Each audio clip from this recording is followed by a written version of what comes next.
Hi guys, hope everyone's well and welcome back to the Improvement Podcast. So in this episode today, I'm going to touch on how to bulk. And the goal behind this podcast is just basically to arm you with the tools and the information needed to gain muscle effectively throughout a gaining phase. And the reason why a gaining phase is because that's where we build muscle best. And the reason why I want to try and portray how you do so effectively is I think a lot of people can approach it potentially the wrong way with, let's say, just treating it as an excuse to sporadically eat more or just eat poorer food choices. Whereas when you're wanting to bulk effectively, when you're wanting to get the most out of a gaining phase, it requires similar consistency to a diet. If you're wanting to diet, you need to kind of knuckle down in certain areas. Gaining's the same if you want to maximize it. Obviously, there's areas where you can have a bit more flexibility. Like you can have a bit more flexibility with, let's say, going out, social events, etc. Just because typically your calories will be higher, so you'll have the ability to do so. So yeah, a bulk is just a gaining phase where you take your body weight up to gain muscle mass.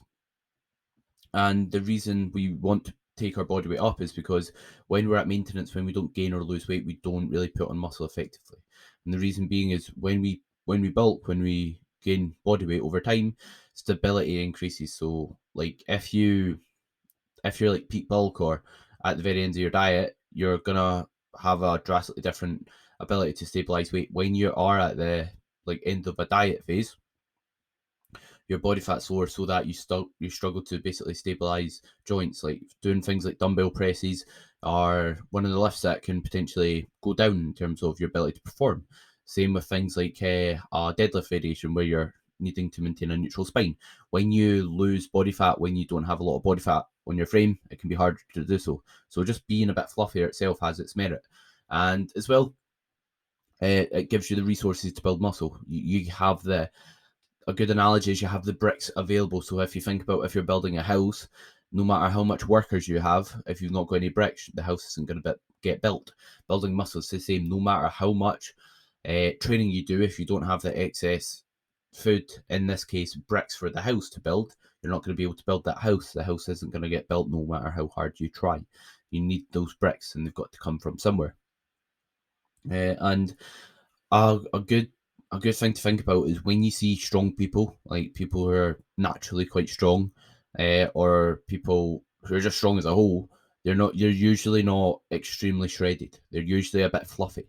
Like that's why there's weight classes in powerlifting, because if weight didn't really influence your ability to progress and build strength, then there wouldn't be any weight classes. So weight to some extent does move weight due to having better leverages, stability. So it is great to take your body weight up. And you don't have to, just because you're bulking doesn't mean you have to do so excessively. If you're wanting to not gain a ton of body fat, you don't have to. You just have to kind of maybe accept or realize that if you don't commit to a gaining phase as much, meaning for as long and gain as much body weight, you're potentially not going to be able to get as much from it. So in terms of your starting point, when you're wanting to gain, you want to be relatively lean. And as for what is relatively lean, obviously that will differ to the individual, but you want to have room to push your body weight up. So ideally you want some definition around your midsection. You want to not be storing a ton of body fat around your hips. You want to see vascularity in your arms most of the time. Obviously your muscularity will affect that. So if you're a female, you might not quite see the same vascularity in your arms if that's not a body part you specifically train as much.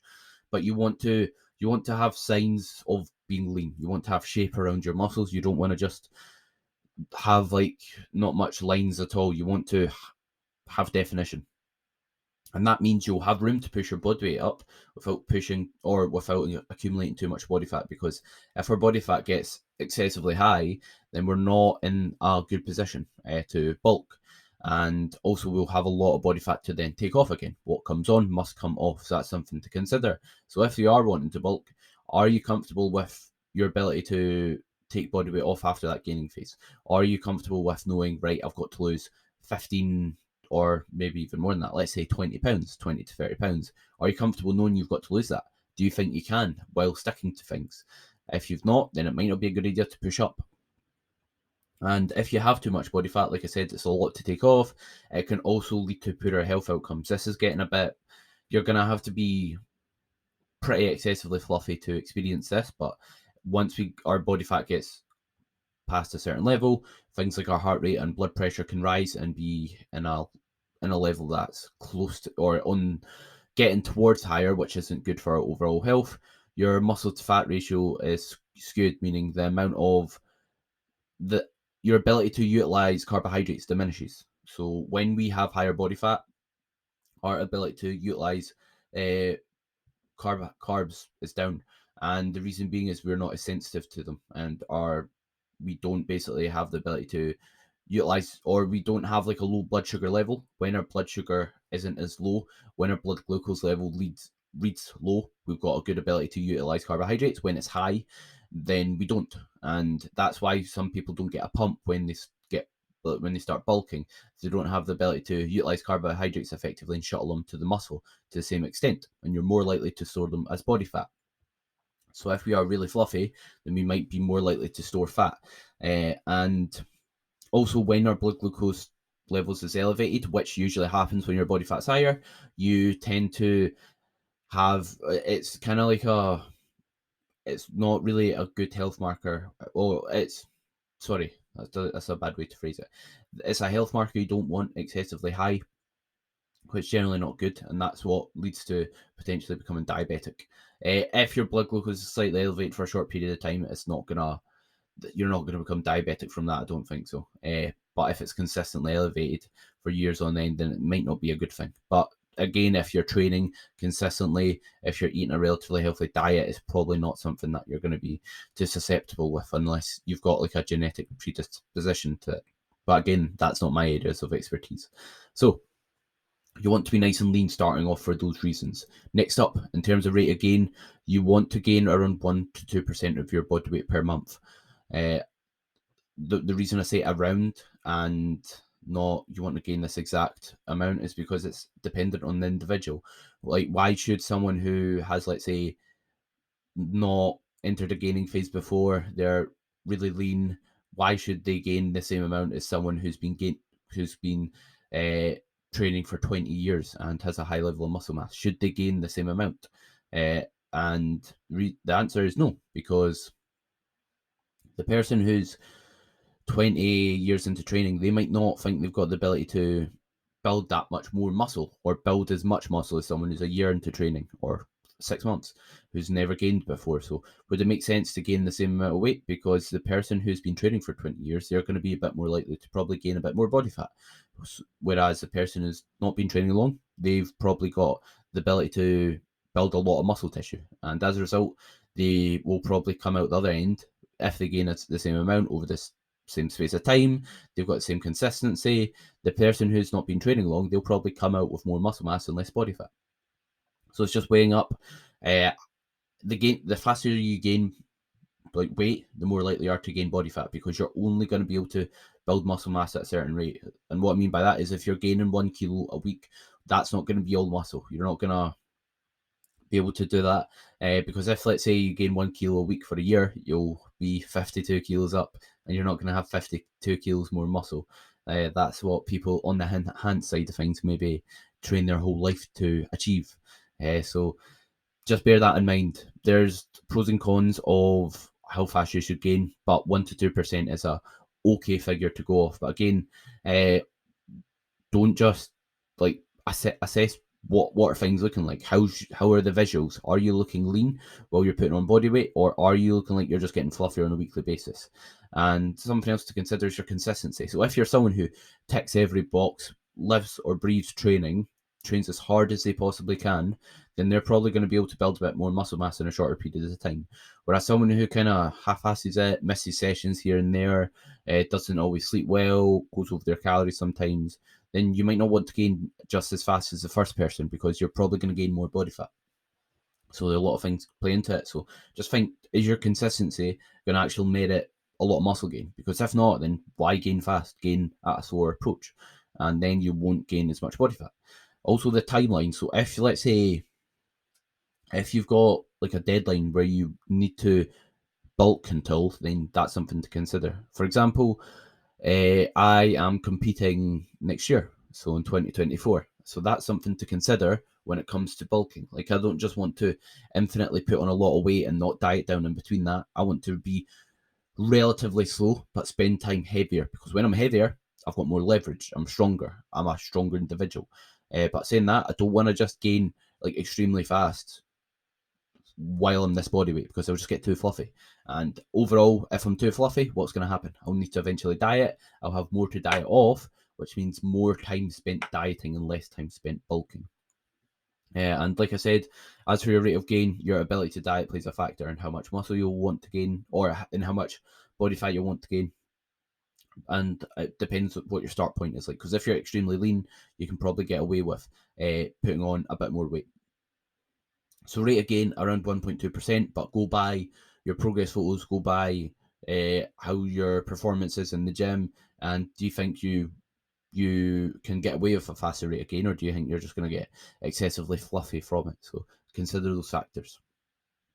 And in terms of food sources, you want to not just because you're bulking doesn't mean it's a excuse to eat like poor food choices. It's like the only thing that's really changed about my diet as I've started bulking is I've got a bit less veg intake, and I've not even got a low amount of vegetable intake. I'm having at least 100 grams of a fruit or a vegetable source each meal. What has changed though is the amount is just the other foods I'm consuming more carbohydrates. So my vegetables have went down to like a baseline. So instead of having 200 grams of, let's say, green beans, I'm having 100 grams, because I don't need that. I don't need 200 grams worth. That's just kind of that was kind of, it's not excessive. Let's say it depends how much meals you're having, etc., and how much you're having each other meal. But it was to help with hunger and satiety levels while I was dieting during prep, because my food was low. So now that my food's high, I don't need that much. My goal is basically to have enough so that I can have good health and digestion. So yeah, you want to basically keep fruit and veg in throughout, quality protein sources. So anything like animal based is usually a quality protein source. Oh, not anything animal based, but animal based protein sources that are relatively lean is usually pretty decent, because if, let's say, we are getting our protein from things like rice, bagels, and other like vegetables, let's say, we don't have we don't get basically whole proteins from them. And what I mean by that is you've got amino acids, which are basically the building blocks of protein, and we want all of the amino acids necessary to build muscle and spike muscle protein synthesis. And animal sources are whole proteins, meaning they contain all the amino acids and things we want from a protein source, whereas things like rice don't. So it's like, if we don't have, let's say, enough of the quality protein sources, we won't be able to build muscle as effectively by spiking muscle protein synthesis, which will also help us recover well. So ideally, what I'd recommend is keep like your protein sources static and have relatively lean sources of like animal sources, if you're obviously not vegetarian or vegan. And then things like whey protein can be a good idea as well. Greek yogurt. There's some sources that aren't like typical, like things like chicken, lean beef, eggs as well. So yeah, but what I say is keep them relatively static. You want ideally 2 grams per kilogram of body weight of protein. So if you are 80 kilograms, then you want around about 160 grams of protein at least. But I'd stay on the safe side and have a bit more, so maybe 200 grams. The reason being is, if we are pushing up other food sources that isn't protein, like carbohydrates, as I commented on, not all carbohydrates, like things like bagels, have quality protein sources, and they don't have all the amino acids we want. So if we're, let's say, having a lot of, like, let's say one of our meals is 3 bagels, we're getting like 5 grams of protein from each bagel, something like that. So if we're consuming 15 grams of non-quality protein, and we're only having, let's say, 5 grams worth of protein from, let's say, chicken or that, we're not going to be able to get enough quality source or quality protein to spike muscle protein synthesis. So we want to keep our protein sources static, and don't worry if it goes a bit higher than like the recommended 2 grams per kilogram. So I like to push primarily carbohydrate sources.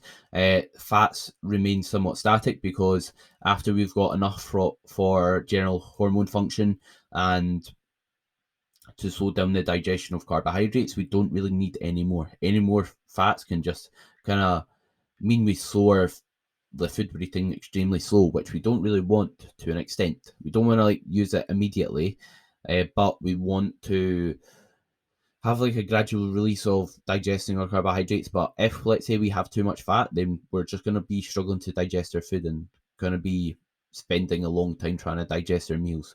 Whereas you might not be, let's say, ready to eat your next meal if you're digesting that meal extremely slowly. So I primarily like to push carbohydrate sources once fats and protein has been met. And some sources that I like to use for myself is things like rice or ground rice, in other words, cream of rice, which is basically like a granulated rice powder that I mix whey protein in.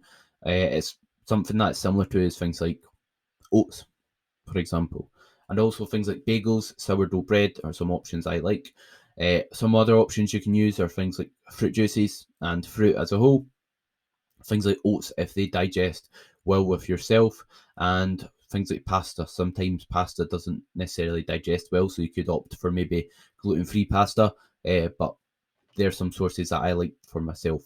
And yeah, I think that's pretty much it in terms of this episode. I think that's all I want to cover. And obviously, like the harder you train when you're bulking, the more you're gonna have or the better outcome you'll have. The better you sleep and the better you train, the better your result will be. And the reason being is, if we let's say, who do you think is gonna build muscle? Someone who just goes through the motion in the gym, just lifts weights, doesn't really have much effort, kind of going through the motions. Do you think they're going to build more muscle than someone who's training extremely hard, absolutely burying themselves every set, giving it their absolute all, like their life depends on it? Who do you think is going to come out the other side with more muscle and less body fat?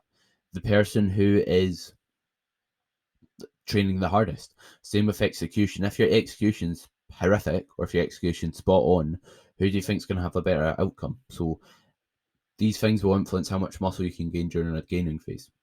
As well as that, your sleep quality as well. So we know our sleep influences our performance. So if our sleep is in a poor spot, then we aren't going to be able to perform as well, which means we are going to be able to not going to be able to progress our lifts as much, which means less muscle tissue, because our lifts are indicative of our level of muscle. What I mean by this is, if you can like take your lift up and progress it, let's say your bench press from let's say 60 kilograms to 80 kilograms, that's going to result in new muscle tissue. Whereas if you take your bench press up throughout the whole gaining phase from 60 to 65, that's not going to result as great an end product or as much muscle tissue gained during that phase. So you want to make sure you're sleeping as best as possible, training as hard as you can, while making sure your nutrition's in a good spot. And something else I'd say is with your food, when you are adding food to your diet, like I said, I primarily like to add it to carbohydrates. And what I like to do first of all is try and max out the training windows nutrition. And what I mean by that is try and kind of eat as much carbohydrates as you can around training. And the reason being is they're a main source of energy. So on paper, what do you think is going to result in a better end product? This is getting down to like more minute details, don't get me wrong, but see if someone, let's say, ate 70% or 75% of their carbs around the training, the rest throughout the rest of their meals, or the opposite, they ate only 25% of their carbs around training. Who do you think is going to have a better end product? It makes sense to kind of give yourself the most food when you're going to use it to build muscle. If you do it the complete opposite, in my opinion, you kind of got the potential to store more body fat and not build as much muscle. Also, GLUT4 is upregulated after training. When we train hard, GLUT4 is upregulated, which basically improves our ability to utilize carbohydrates and store them as muscle glycogen, store them intramuscularly. So if we are training extremely hard and eating carbohydrates around our session, arguably you're going to be able to build muscle more effectively and build less body, or not build less body fat, put on less body fat. So hope you enjoyed the episode. If you did, then I might make a part 2 going down to like more minute details when it comes to like handling different maybe obstacles when you're gaining, that sort of thing. But yeah, thank you very much for listening. If you did enjoy it, feel free to like, subscribe, share it on the story. All that goes a long way in improving the podcast, helping me grow the podcast, and as a result, make my or give me some reward for the investment I'm putting in my podcast. So I greatly appreciate everyone watching or listening, and I hope everyone has a great day.